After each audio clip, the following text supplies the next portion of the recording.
Jadi taslim adalah al-muslimu pasti muti. Muslim pasti muti. Muti belum tentu muslim. Musallim pasti muti. Musallim pasti muti. Nek muti belum tentu musallim. Kemudian musaddiq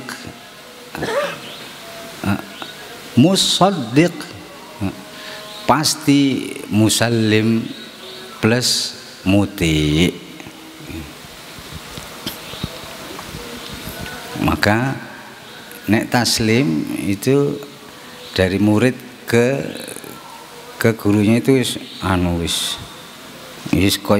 kaya posisi Ismail nang Ibrahim, itu taslim. Tapi kalau tasdik, pengertian tasdik itu wat tasdiqu lima yasduru minhu. Apa ae sing metu teko guru, qaulan wa fi'lan wa halan wa wis tasdik dhisik. Nah, i'tiqad ini memang tidak hanya murid yang al-faqir yang sampai ke tasdik ini. Murid yang sudah lama berguru, sudah tahu banyak dan sudah makrifat lah. Maka walau mukhalifan lisyariah seandainya, karena sudah mendapat pemahaman yang benar tentang kisah Musa dan Al-Khadir itu. Ini pula yang menjadikan wajib diireni sing gak mursyid ini. Memang nduk dindi murid pemula niku ya dampak sosialnya, ujian sosial itu pasti. Semua begitu. Di samping ya karena masih ikut campurnya nafsu.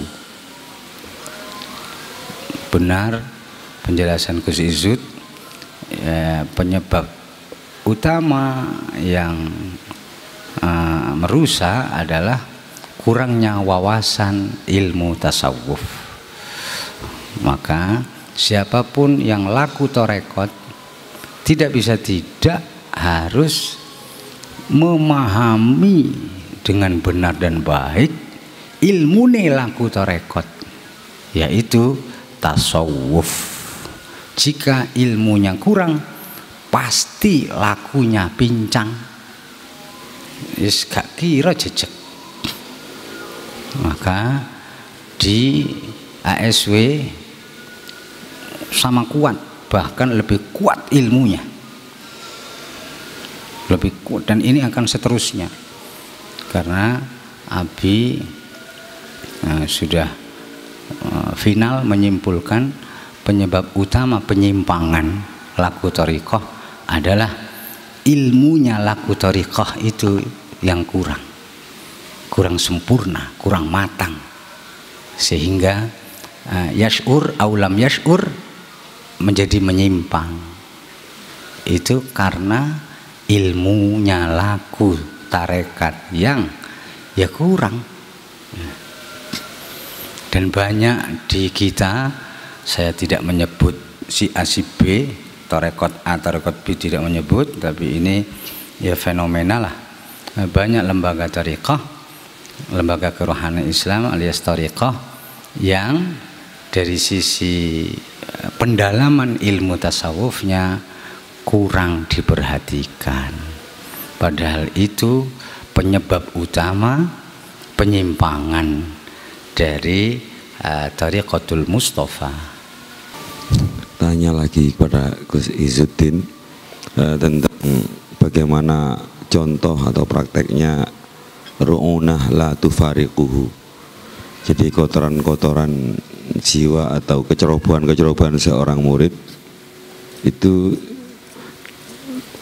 butuh seorang guru karena sulit untuk membedakannya. Jadi mungkin kami mohon contoh dan praktek di lapangannya bagaimana.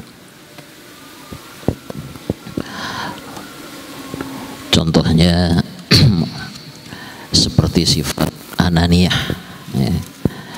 Ini tidak lepas dari kata-kata fasyaihu la budda binhu, termasuk masukkan ghayah wa imbalagha ma balagha. Jadi karena guru itu memang dibutuhkan, walaupun sang murid itu sudah mencapai derajat yang setinggi apapun. Kenapa? Karena li'anna ru'unat la tufariquhu. Kadang orang itu merasa ilmunya sangat tinggi, tapi dari situlah justru akan terhijab karena aku ilmunya dukur, mondokku wis 20 tahun misalkan. Nah, belum lagi dasar-dasar dari nafsu ammarah bisu. Tanpa ada guru yang jeli dalam masalah ini, tidak bisa kita akan terbebas dari nafsu-nafsu itu. Jadi contohnya banyak sekali, diantaranya ananiyah. Mungkin yang lain menambahkan atau menyalahkan jawaban kami. Matur nuwun. Ru'unat itu ketololan. Ini pasti ya masih ada aja ketololan yang tidak atau belum diketahui. Ketololan tingkat menengah ke atas.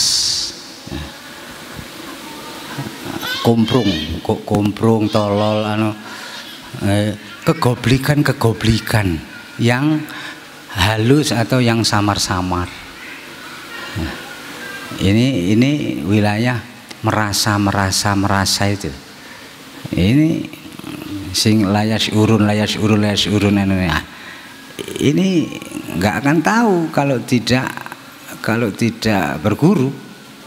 Itu tahunya setelah berguru mursyid. Kalau tidak berguru mursyid, tidak akan tahu, tidak akan ngerti penyakit sing samar-samar, sing halus-halus, sing nduk merasa itu.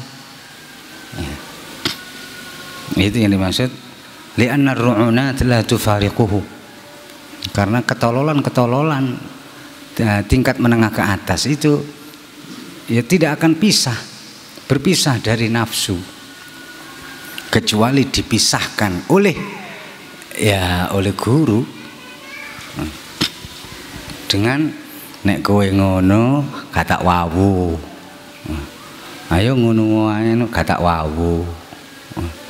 Nah karena cinta ya pokoknya dikalahno awake.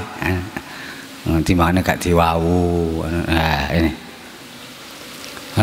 Lane gak ngoco, gak duwe kanca. Masa ero sing ngono-ngono. Wong iku wilayah sing merasa sing rumangsa iki.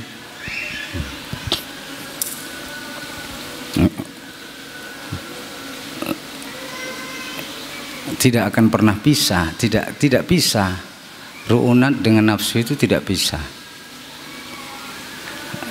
Dan yang bersangkutan tidak bisa memisahkan sendiri. Itu bisanya dipisahkan oleh siapa? Oleh Allah. Wis gak bahas nih, melalui Asy-Syaikhul Murabbi. Untuk tahu diri itu butuh kaca cermin. Nggak bisa, nggak butuh kocok.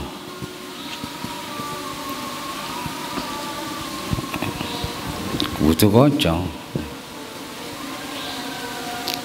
untuk bisa tahu diri dalam arti hakiki. Nek kok perlu kocok aku? Itu merasa tahu di rumangsane durung karuan iya. Alias butuh musahih, butuh mu'arrif musahih. Itu. Gus Izud, saya ingin kepastian untuk membenarkan wajib bagi seorang fakir atau murid kan taat kepadanya dan selalu siap atas perintah-perintah guru mursyidnya, sekaligus membenarkan apa yang keluar dari atau yang keluar dari lisan, pekerjaan dan halnya. Yang saya ingin tanyakan tentang dawuh-dawuh itu tadi atau pekerjaan. Meskipun beliaunya tadi sudah menyinggung, dikasih contoh Nabi Khidir dengan Nabi Musa. Apakah kaulan ini hanya atau ucapan-ucapan yang baik saja, apa juga merupakan ucapan-ucapan yang ya tak baik? Kita tetap membenarkan, mentasdikkan kepada ucapan guru mursyid itu meskipun nggak baik. Begitu pula tentang pekerjaan atau fi'lan, apakah juga harus membenarkan, mentasdikkan? Begitu pertanyaan saya. Menurut kami, sebagian bisa dikiaskan pada peristiwa Nabiullah Khadir. Di situ ada hal-hal yang secara syar'i dan secara hissi itu tidak dibenarkan. Tiba-tiba Nabi Khadir merusak kapal, tiba-tiba mencekik anak kecil. Nah, pandangan Nabi Musa itu dari sudut syar'i dan hissi. Itu jawaban kami, hanya mengkiaskan matan kemauan. Kami tidak berani menjawab la ta'ata li makhlukin fi ma'siyatil khaliq, karena penisbatan guru mursyid di sini itu murabbi, nanti maknanya ke Rabb. Makatan Patur nuwun. Ya, sekali lagi wilayah itu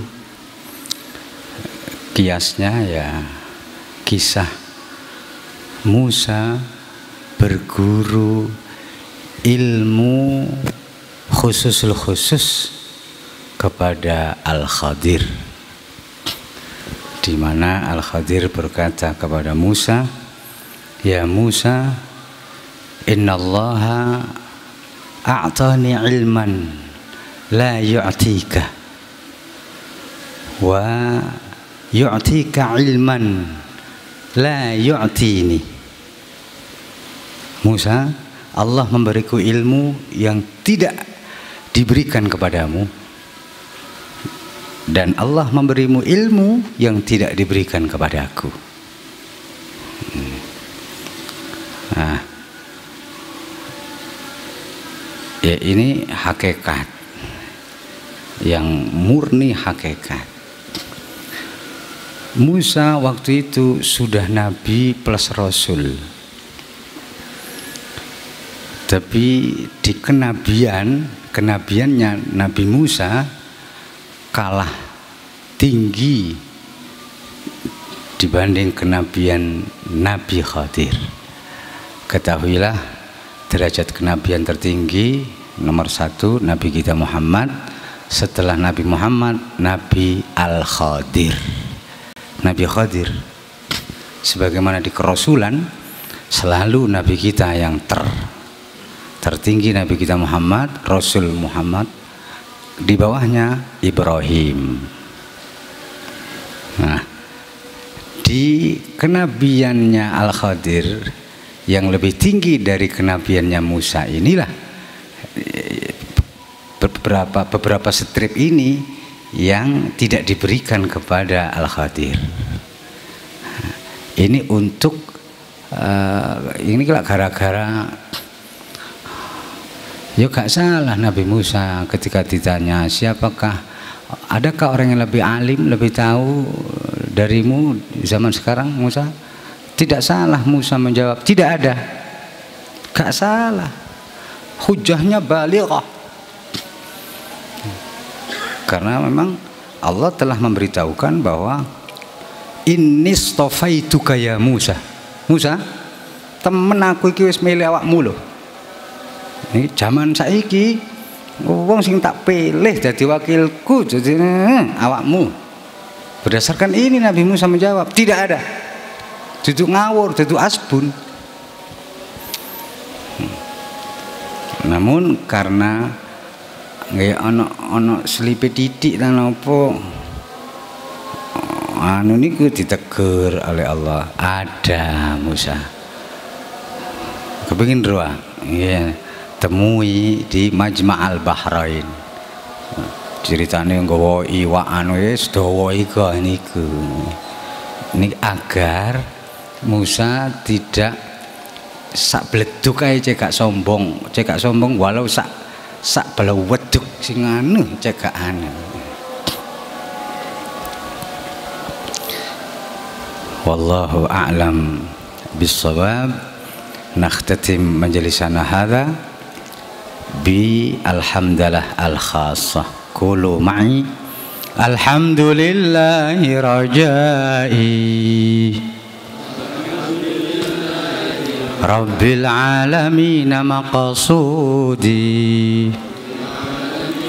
fi kulli zamanin wa makanin wa ahwali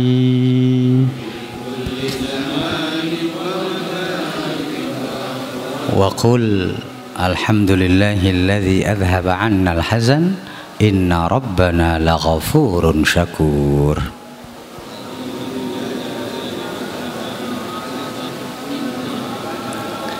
Hadanallahu wa iyyakum ila siratil mustaqim. Wassalamu alaikum warahmatullahi wabarakatuh.